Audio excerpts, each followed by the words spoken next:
Assalamualaikum warahmatullahi wabarakatuh. Kami dari kelompok 8 izin mempresentasikan hasil diskusi dari kelompok kami. Tapi sebelum itu, perkenalkan anggota dari kelompok kami. Yang pertama adalah saya sendiri, Muhammad Falibdin Dafa, dengan nomor NPM 2008101023. Yang selanjutnya ada Ahmad Ibnu Widya Atamimi dengan nomor NPM 2008101033. Selanjutnya ada Adam Muhammad dan nomor NPM 2008101022. Next. HTML.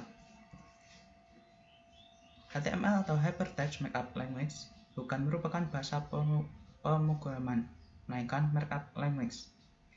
Markup language adalah bahasa komputer yang menggunakan teks untuk mendefinisikan elemen dalam dokumen. Markup language lebih mudah dibaca. Bahasa-bahasa ini dirancang untuk membuat struktur, mengidentifikasi data, atau menyajikan data daripada melakukan tindakan atau melakukan suatu tindakan. Teks yang ada di teks disusun oleh browser web.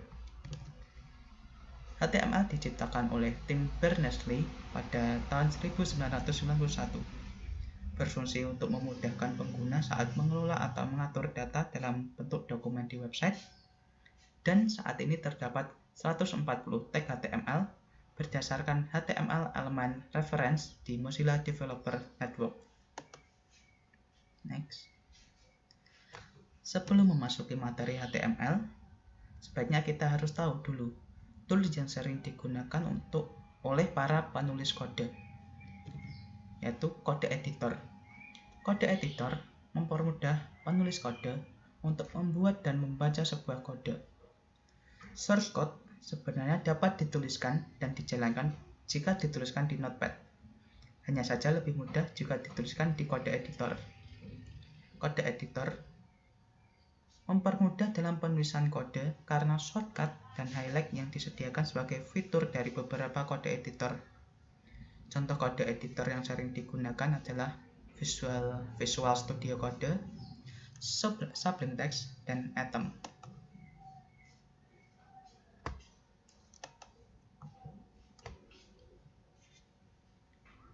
Teks dasar HTML.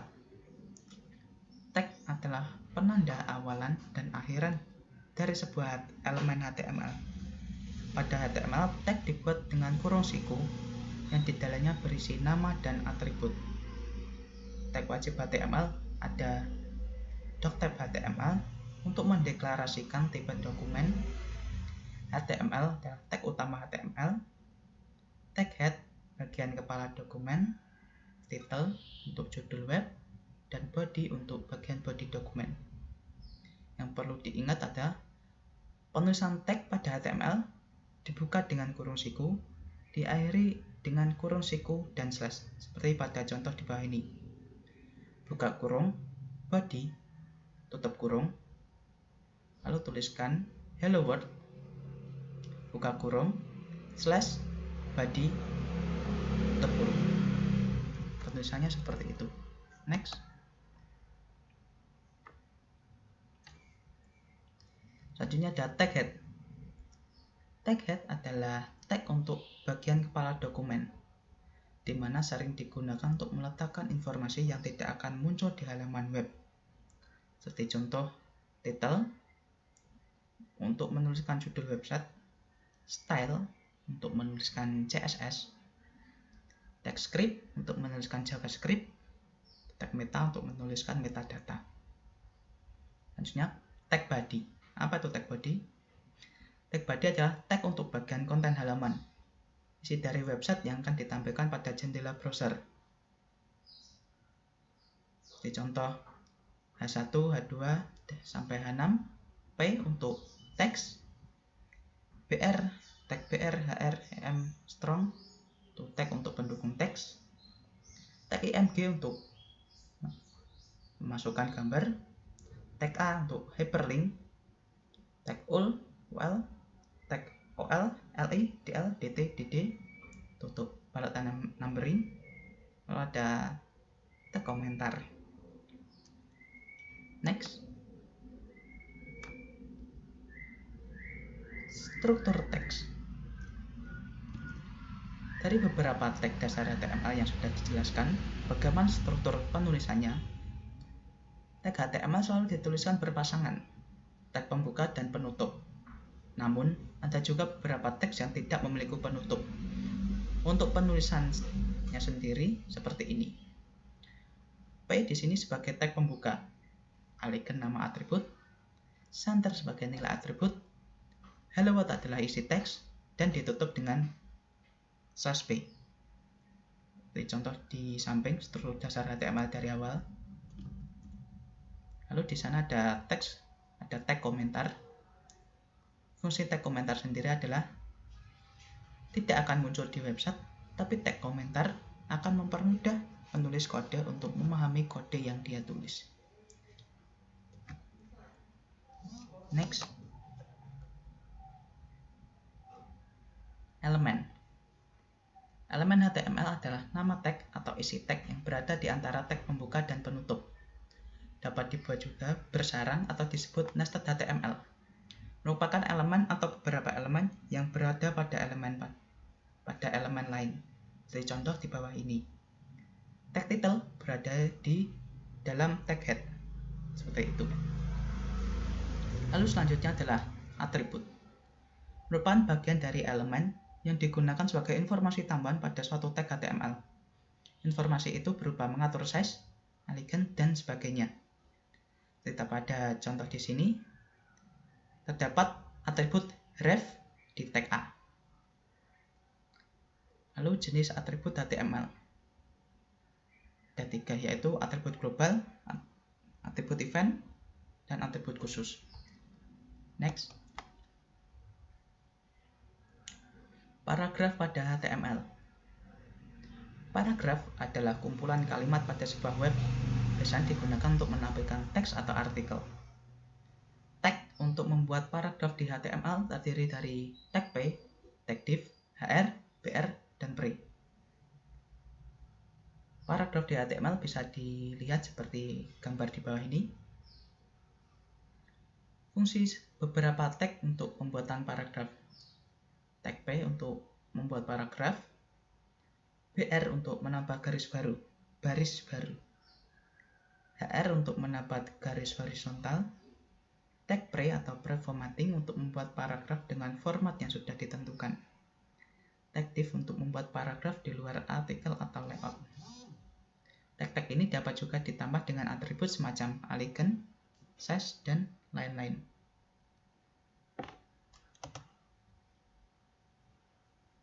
Nah, selanjutnya ada heading. Heading pada HTML ada judul yang biasanya diberikan pertama pada halaman atau artikel. Untuk membuat heading di HTML dapat dibuat dengan tag H1 hingga H6. Tag H1 dengan tingkat pertama di mana paling besar dan tag H6 merupakan yang paling kecil. Bisa dilihat pada hasil teks di samping. Tag H1 biasa dipakai untuk judul artikel, lalu tag H2 hingga H6 dipakai untuk subjudul. Atribut yang biasa digunakan heading yaitu ada ID untuk memberikan nama ID unik. Biasanya ini akan digunakan oleh link, CSS, dan JavaScript. Lalu ada class untuk memberikan nama kelas yang akan dipakai oleh CSS. Lalu ada style untuk memberikan kode CSS secara langsung, title untuk menambahkan informasi tambahan, dan lain-lain. Lalu selanjutnya text formatting dan list. Text formatting memudahkan kita untuk membaca sebuah kalimat karena penegasan yang ada seperti teks tebal, miring, dan garis bawah.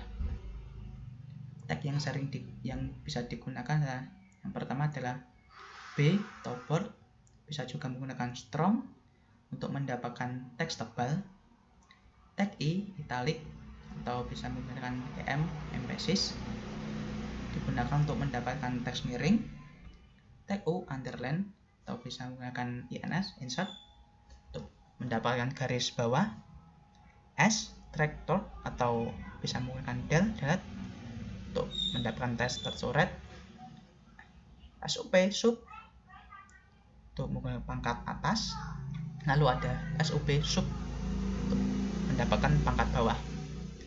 Yang selanjutnya adalah list. HTML menyediakan elemen untuk membuat list.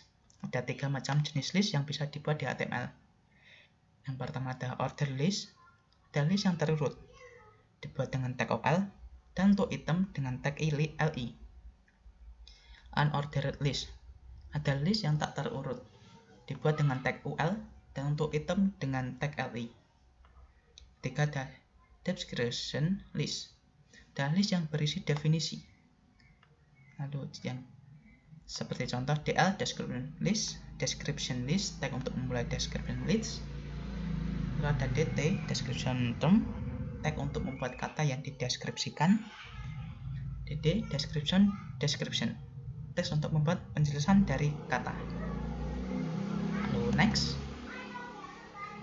Lalu selanjutnya ada hyperlink. Link atau hyperlink adalah elemen HTML yang berfungsi untuk menghubungkan suatu halaman web ke halaman web yang lain. Elemen dapat diklik dan akan membuka halaman sesuai alamat URL. Link dapat dibuat dengan tag A dan harus diikuti atribut ref untuk menentukan tujuan alamat URL. Seperti pada contoh gambar di bawah ini.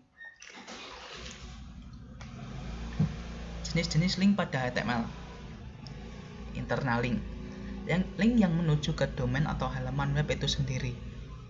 Yang kedua ada external link. Link untuk menghubungkan halaman satu dengan halaman lain dalam satu website atau domain. Lalu atribut yang sering digunakan untuk link ini adalah blank, yaitu fungsinya akan membuka link pada halaman, link pada jendela atau tab baru. Lalu ada save, akan membuka link pada halaman itu sendiri. Ketika ada top, menuju bagian paling atas pada halaman. Parent membuka link pada frame hidup. Nama-nama frame akan membuka link pada iframe dengan nama-nama tertentu. Next. Lalu ada image. Image dalam HTML dapat ditambahkan dengan tag img. Tag ini memiliki atribut wajib yaitu src. Bisa dilihat contoh gambar di bawah.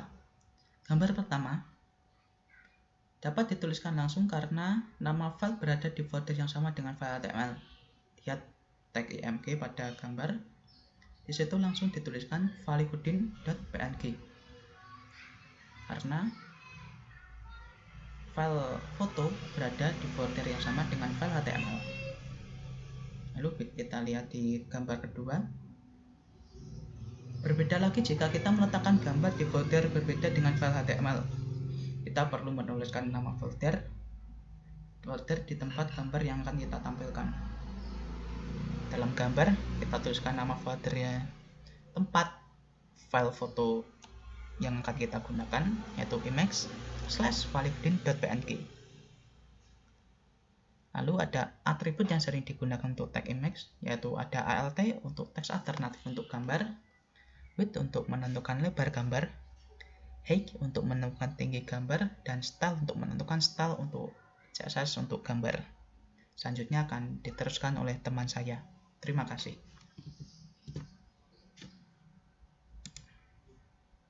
Assalamualaikum warahmatullahi wabarakatuh. Nama saya Ahmad Ibnu. Saya di sini akan menjelaskan lanjutan dari apa yang sudah teman saya sampaikan sebelumnya. Nah, untuk di HTML itu ada tabel. Nah, sebuah tabel itu terdiri dari baris dan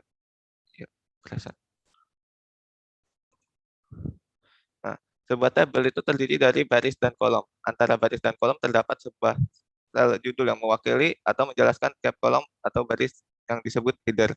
Nah, misalkan di sini ini baris itu TR itu merepresentasikan sebuah baris. Nah, di dalamnya itu ada TH. TH itu table header, yang mana ini merupakan judul dari masing-masing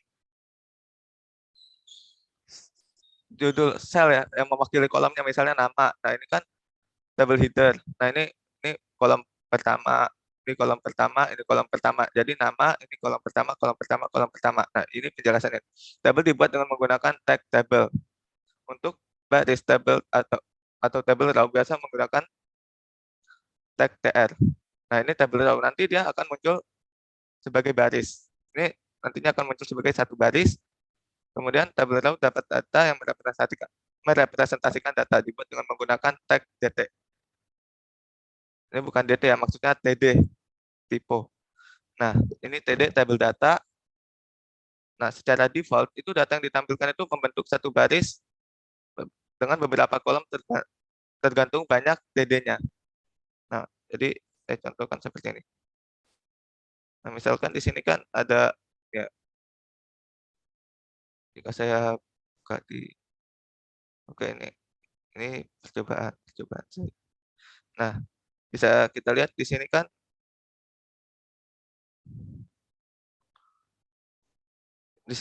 ada tabel ya. Nah, ini nama, itu kan tabel header. Tabel header dicetak lebih besar, lebih tebal, menunjukkan bahwa ini judulnya. Nah, pada tabel header pertama dengan isian nama, ini mewakili bagian yang ini. Nah, intinya itu aja. Yang tabel data bagian asal daerah, saya sengaja kosongkan untuk biar tahu apa behavior jika dikosongkan. Ternyata dia masih membentuk ininya, mengikuti apa namanya, bagaimana tabel header-nya dibuat. Kemudian selanjutnya ada,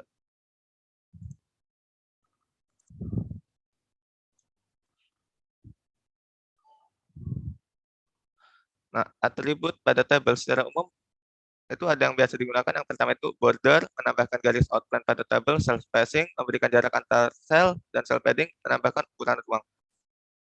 Nah, bisa kita lihat ya di sini.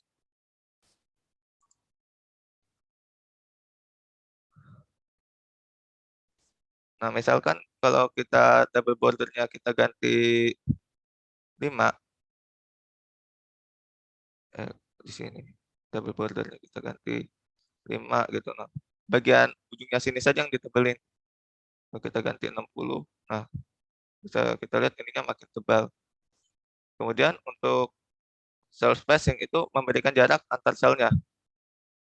Nah, cell spacing itu misalnya 80 gitu. Nah, dia jadi makin lebar nih jarak antar sel-selnya ini. Nah, untuk kalau cell padding itu ngasih ruang yang ada di dalam selnya, bukan jaraknya. Awalnya agak bingung. Nah, misalkan ini 50 gitu. Nah, ruangnya, cell spacing-nya tetap nih, tapi ruang untuk ininya jadi lebar.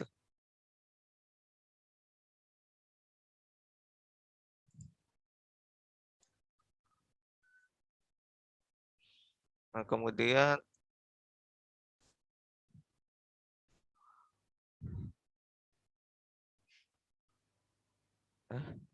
ya, merging. Nah, ada kalanya kita itu butuh menyatukan dua sel atau lebih. Nah, untuk menggabungkan dua baris, itu kita bisa menggunakan atribut call span pada sel terkait, sedangkan untuk menggabungkan kolom itu kita menggunakan atribut row span. Oke, penggunaannya seperti ini.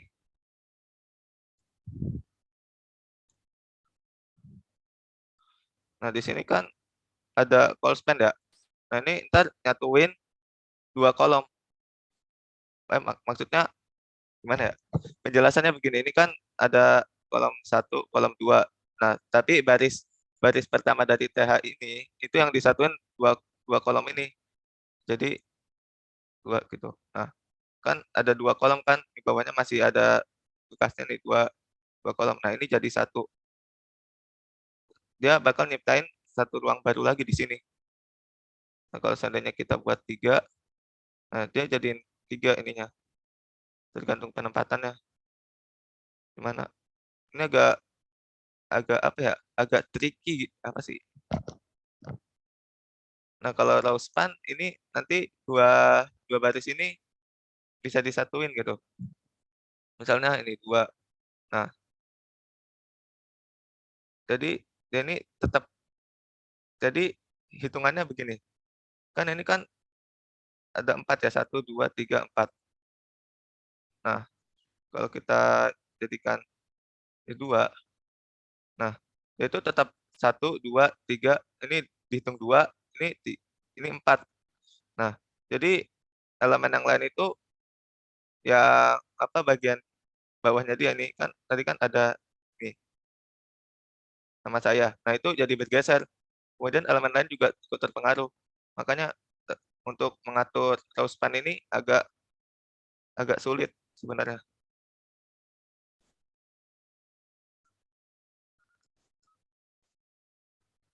Nah, kemudian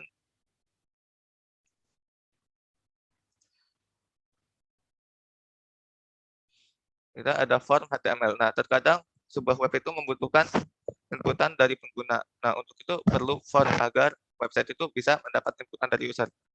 Nah, ini biasanya form-form ini digunakan pada saat sesi login atau sign up. Nah, ini saya ambil contoh dari websitenya ilmu UPN ya. Ini kan kalau kita klik pada browser, klik inspect element, kita akan ditampilkan bagaimana sebuah ini box model dari sebuah sebuah sesi itu dibuat. Nah, misalkan ini kan ada form. Nah, bisa ada username itu biasanya teks, kalau password menggunakan password. Nah, penjelasannya berikut ini. Nah, ini kan ada sebuah form itu biasanya isinya itu merupakan input ya. Nah, terdapat tag input untuk menentukan seperti apa inputan yang dibutuhkan. Nah, input, type input ini bisa teks, bisa atau apapun, radio, atau nah, terus ID ini bersifat unik ya. Nah, name ini gunanya untuk jika kita menghubungkan dengan PHP itu kita bisa menyimpannya di sana. Nah, terus kalau label itu menandai kepemilikan input. Nah, ini label for input user input. Nah, jadi label ini untuk menjelaskan kalau ini punya si user input. Nah, yang pertama itu ada text field. Text field ini digunakan untuk menerima inputan dalam bentuk teks. Nah, attribute name itu yang seperti saya jelaskan sebelumnya itu akan berfungsi jika ada file PHP yang dikaitan. Penggunaannya kurang lebih seperti ini, biasanya untuk menginputkan nama. Nah, yang kedua itu ada password, digunakan untuk menginput password. Nah, secara default kalau kita mengetikkan sembarang huruf, dia akan menjadikannya tampilannya diubah menjadi titik-titik agar pengguna yang melihatnya itu tidak tahu, tapi di belakang layar dia itu masih bisa dilihat. Jadi perlu dienkripsi. Biasanya itu digunakan untuk menjaga kerahasiaan atau kepemilikan akun. Jadi hanya orang yang tahu password itu saja yang bisa. Nah, kemudian itu ada input tipe radio. Nah, ini mengizinkan pengguna hanya memilih salah satu dari sekian opsi yang disediakan. Nah, misalkan di sini kan ada opsi bahasa HTML, CSS, JavaScript. Nah, kita cuma bisa milih salah satu, nggak bisa milih banyak. Dalam memilih opsi jawabannya itu mutlak hanya bisa satu. Nah, biasanya yaitu penggunaannya itu untuk kayak jenis kelamin, terus jawaban iya atau tidak, yang lebih seperti itu. Nah, kemudian checkbox ini cara kerjanya beda sama radio, tapi checkbox ini mengizinkan usernya memilih lebih dari satu opsi. Nah, misalnya kita bisa checklist keduanya. Oh ya, kalau radio itu ada yang perlu diperhatikan yaitu untuk for sama bagian bagian name-nya ini harus harus sama ya. Kalau tidak sama itu nanti bisa checklistnya beda. Apa sih yang ditandain itu beda gitu. Checkbox. Nah, ini button. Nah, button ini ada 3 tipe ya. Yang pertama itu gunanya itu untuk menjalankan fungsi jika ya diklik oleh user. Nah, penggunaannya itu biasanya kan umumnya itu 3. Yang pertama itu submit untuk mengirimkan form yang terkait dengan button tersebut, kemudian ada reset untuk mengulang agar mengosongkan semua isian seperti sedia kala pada awalnya. Terus yang terakhir itu ada button yang gunanya itu buat button. Nah, ini bisa diisi fungsi macam-macam, bisa buat pindah halaman atau misalnya unduh atau apa gitu, tombolnya gunakan button yang biasa. Kemudian ada select. Select ini akan memunculkan sebuah drop-down menu. Nah, drop-down itu akan menampilkan opsi-opsi. Bisa kita set nih, dari sekian banyak opsi, kita bisa memilih salah satu, kemudian kita set seperti ini. Misalnya kan pilih kelas ya. Nah, ada A, B, C, D, kemudian kalau kita pilih C, nanti tampilannya di sini akan jadi C. Ini kan pada awalnya dia A. Tampilan default-nya itu tergantung option yang paling atasnya.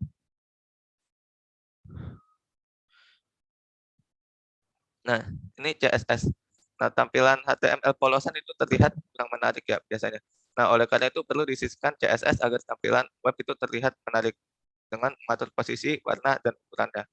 Nah, CSS itu diciptakan di tahun 1996. Dalam web itu ada istilah yang namanya separation of concern, yang dimana HTML adalah struktur yang mengatur bagaimana apa teks-teks itu tampil pada browser, sedangkan CSS adalah presentasinya. Dia itu akan memberikan sebuah dekorasi atau apa ya, bentukan posisi, warna, dan ukuran masing-masing elemen, sedangkan JavaScript itu behaviornya. Behaviornya jadi ketika dia dipencet atau digeser atau di drag itu nanti akan seperti apa behaviornya itu diatur oleh JavaScript. Nah, yang pertama itu ada anatomi CSS. Nah, anatomi CSS ini alasan kenapa CSS itu bersifat cascade. Jadi, satu file CSS itu bisa digunakan banyak HTML selagi elemennya itu nyambung gitu kan. Tadi kan ada istilah separation of concern ya. Nah, disinilah ke sifat cascading-nya CSS itu. Jadi, selektor H1 itu akan seperti ini kurang lebih. H1 pada CSS, H1 pada di CSS, misal kita tulis H1 color green font size 40 px. Nah, CSS ubah H1 pada apa hal yang terkait dengan ini. Nah, misalkan kita menggabungkan H1. Nah, ini nanti teksnya akan menjadi hijau, terus teks 2 kalau kita jadikan merah, ini akan menjadi merah. Nah, ini jika tampilan tanpa CSS. Jadi di file apapun itu, file HTML-nya sembarang tapi CSS-nya sama gitu. H1, yang apapun yang H1 akan menjadi hijau dan yang H2 akan menjadi merah. Seperti itu.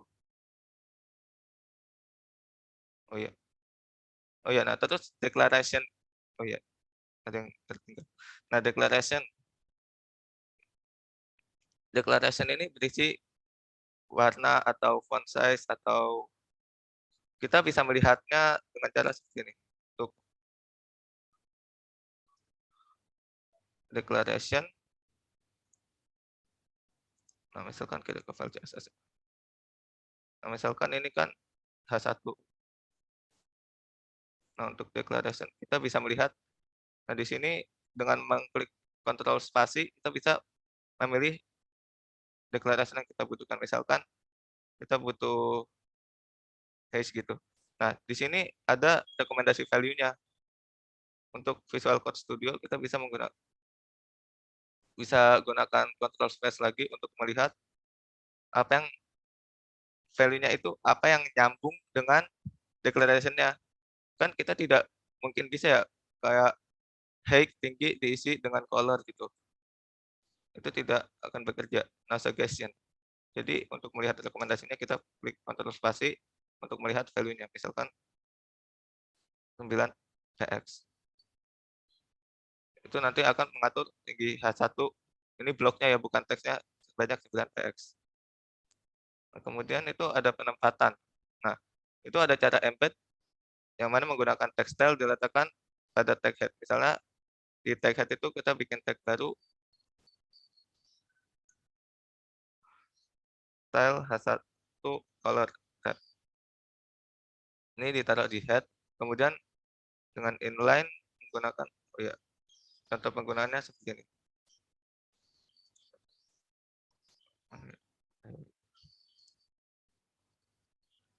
Saya sempat menggunakannya tapi oh iya, di sini.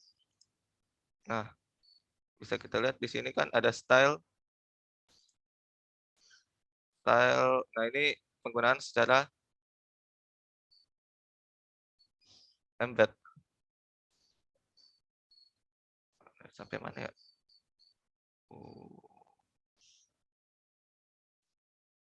Agak membingungkan memang kalau embed. Nah, ini style. Nah, kemudian itu untuk inline. Nah, penggunaan inline kurang lebih seperti ini. Nah, ini penggunaan untuk inline. Kemudian untuk file eksternal yang dihubungkan, kita menggunakan tinggal ini. Ya, kok. Ini.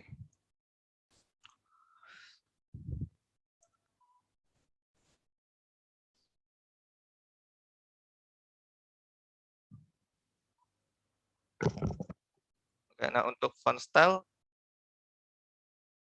itu CSS itu membedakan antara font style dengan text style ya. Adapun atribut yang sering digunakan itu yaitu ada font family itu mengatur jenis font size mengatur ukuran font weight mengatur ketebalan font variant itu ada opsinya, tapi kebanyakan menjadikan dia small caps, kemudian font style untuk mengatur gaya penulisan dan line height mengatur spasi antar baris. Nah, contohnya bisa seperti ini. Mana ya tadi? Nah, pada bagian sini kan ini saya kasih penanda ya, P biasa. Nah, ini P biasa itu tanpa campur tangan CSS. Nah, ini ada font family-nya itu Cambria. Nah, sebenarnya kalau kita ganti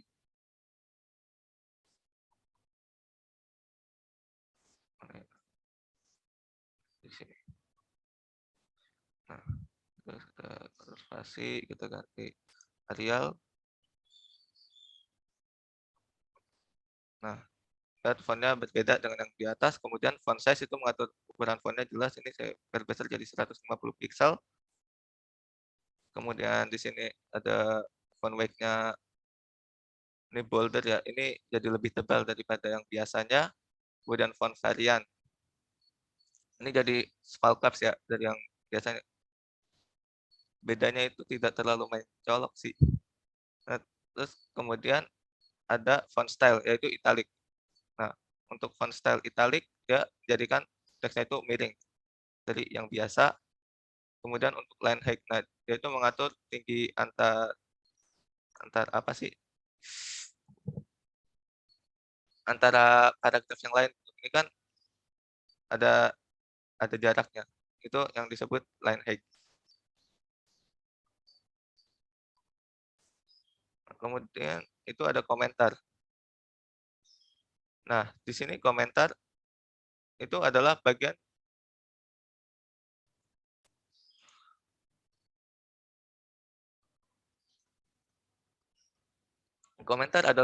dari potongan baris kode yang tidak akan dieksekusi atau dijalankan. Nah, gunanya itu memberikan penjelasan mengenai sebuah program atau cara kerja suatu kode.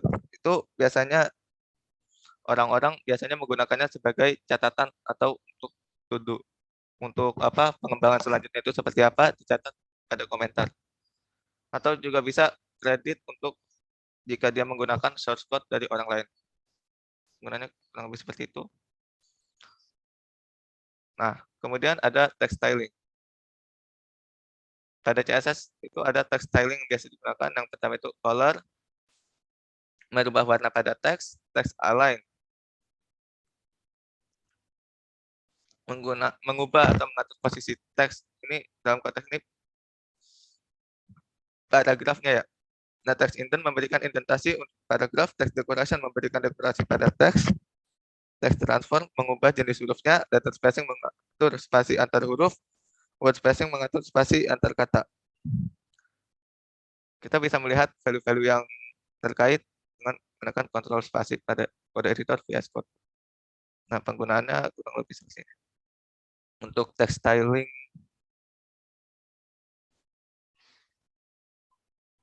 nah, di sini kan ini P biasa. Nah, jika teksnya diubah menjadi color red, bagian sini, ini color, seperti ini, color. Kemudian text align, ini akan mengubah posisinya di tengah. Jarak dari ini ke ini, dari sini ke sini ke sini, itu sama. Kemudian text indent bagian sini itu ada indentasi, text decoration. Misalkan di sini saya kasih overline, jadi ada garis di atas teks tersebut. Text transform itu uppercase. Nah ini kan teksnya kan normal-normal aja, teksnya biasa gitu. Tapi kalau kita transform jadi uppercase, dia semua jadi huruf kapital. Nah untuk letter spacing itu memberikan jarak antar kata, antar huruf. Jadi di sini ada jarak, ada jarak, ada jarak. Letter spacing. Kemudian untuk word spacing itu memberikan jarak antar huruf, antar kata. Misalkan di sini ini word spacing. Nah, bagian spasi ini itu jaraknya ditentukan oleh ini value dari word spacing itu.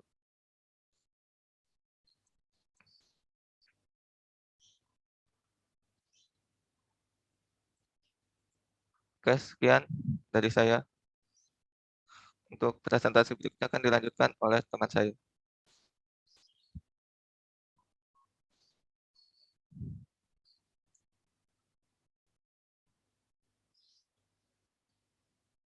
Berikutnya ada background. Pada CSS, kita dapat menambahkan background atau latar belakang pada body atau elemen-elemen spesifik.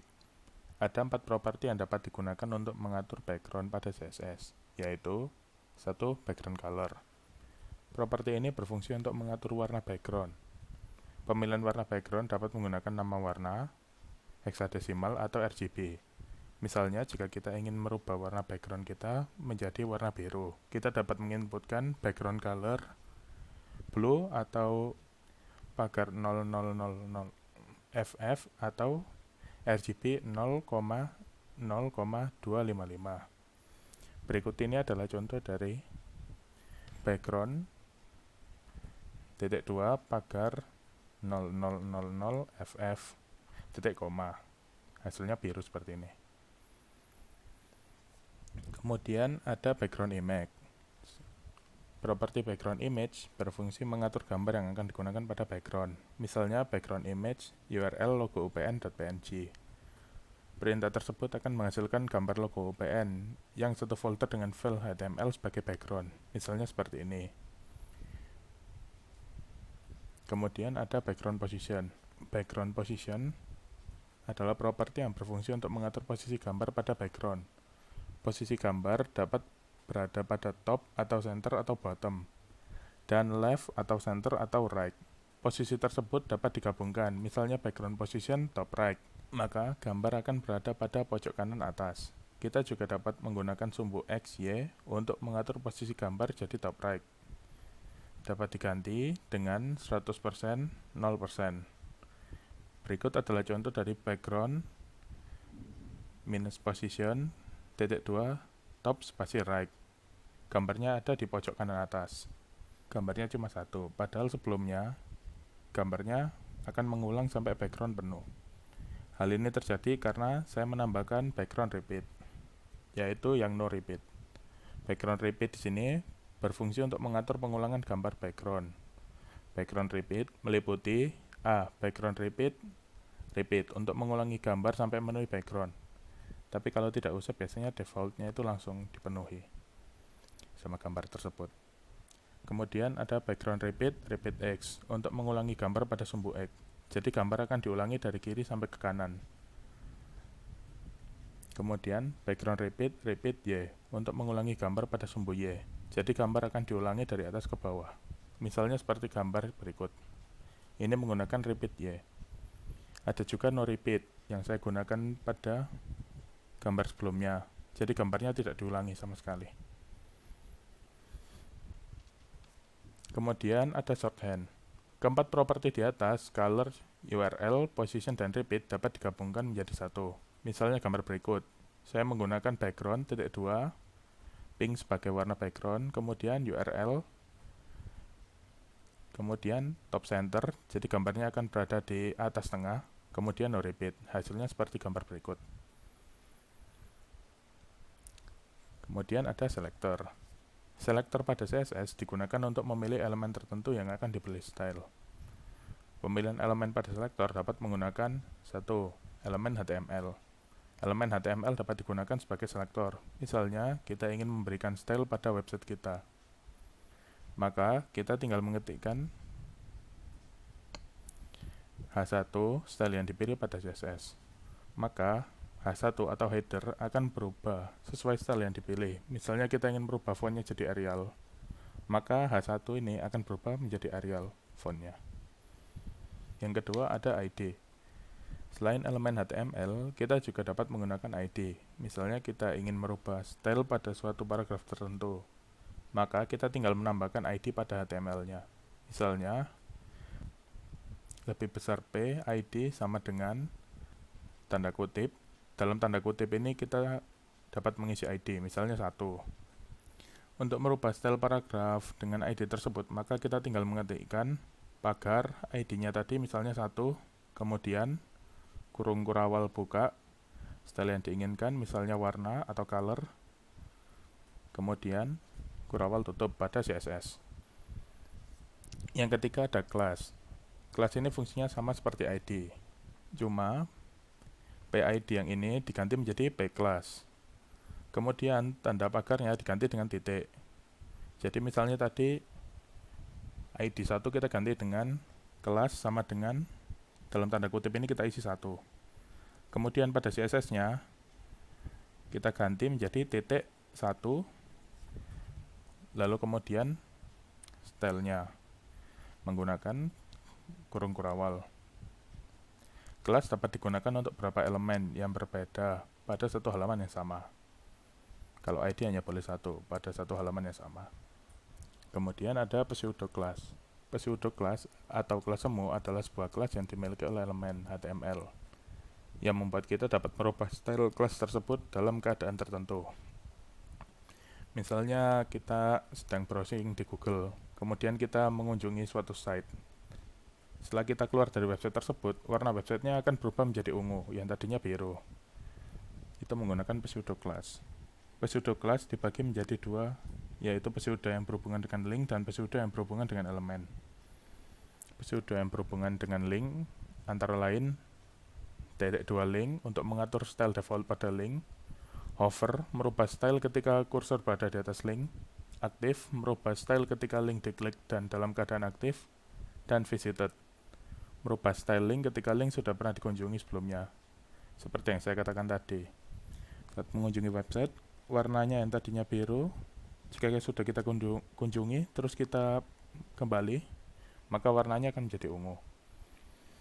Cara menggunakan pseudo class di atas adalah dengan menambahkan pseudo setelah .class pada CSS. Misalnya .link _2 visited, color warna pilihan misalnya ungu, kemudian _2 kurung kurawal tutup pada CSS. Pseudo class yang berhubungan dengan posisi elemen. Yang pertama ada first child untuk memilih elemen pertama dari sebuah parent. Yang kedua ada last child untuk memilih elemen terakhir dari sebuah parent. Dan yang ketiga ada nth child untuk memilih elemen ke n dari sebuah parent. N-nya bisa berubah nomor urut, misalnya 1, 2, atau 3, atau pola, misalnya 2n. Jadi tiap kelipatan 2 akan berubah, atau ganjil genap, even atau odd. Pseudo di atas tidak dapat digunakan pada elemen yang tidak berparent. Kemudian ada first of type untuk memilih elemen pertama dari sebuah jenis atau tag. Dan yang terakhir ada last of type untuk memilih elemen terakhir dari sebuah jenis atau tipe tag. Misalnya kita ingin merubah elemen pertama dari paragraf kita tinggal mengetikkan P, kemudian _2 last of type, kemudian kurung kurawal, masukkan perubahan yang diinginkan, kurung kurawal tutup. Inheritance. Elemen pada CSS dapat mewarisi beberapa nilai dari properti yang dimiliki oleh parentnya. Hal ini disebut inheritance atau pewarisan. Properti yang dapat diwariskan antara lain color, font, letter spacing, line height, list style, tag aligns, tag indent, tag transform, visibility, dan white space. Cara penggunaan inheritance pada CSS adalah masukkan elemen, kemudian kurung kurawal properti yang ingin diwariskan, misalnya font atau color, kemudian _2 inherit, titik koma, lalu kurung kurawal tutup. Misalnya kita ingin agar elemen A mewarisi font milik parentnya. Maka masukkan A tadi, kurung kurawal buka, font, titik 2, inherit, titik koma, lalu kurung kurawal tutup. Dan yang terakhir ada specificity. Setiap deklarasi memiliki berat yang berbeda. Berat tersebut menentukan seberapa spesifik sebuah elemen dapat dipilih oleh selector. Berat spesifikasi mulai dari yang paling berat ke ringan adalah inline, kemudian ID, kelas, dan yang terakhir elemen. Misalnya kita mengetikkan pagar CBA ini kelas, colornya blue, kemudian yang di bawah kita tulis header 1 biasa, color red. Yang terjadi adalah headernya berubah menjadi biru, karena kelas lebih berat daripada elemen. Meskipun ID-nya berada di atas elemen, yang dipakai tetap ID. Sekian, saya kembalikan ke moderator. Baik, terima kasih. Dan berikut adalah daftar pusaka dari presentasi yang kita buat pada kali ini. Terima kasih atas perhatiannya. Banyak salah kata, mohon maaf. Wassalamualaikum warahmatullahi wabarakatuh. Terima kasih semua.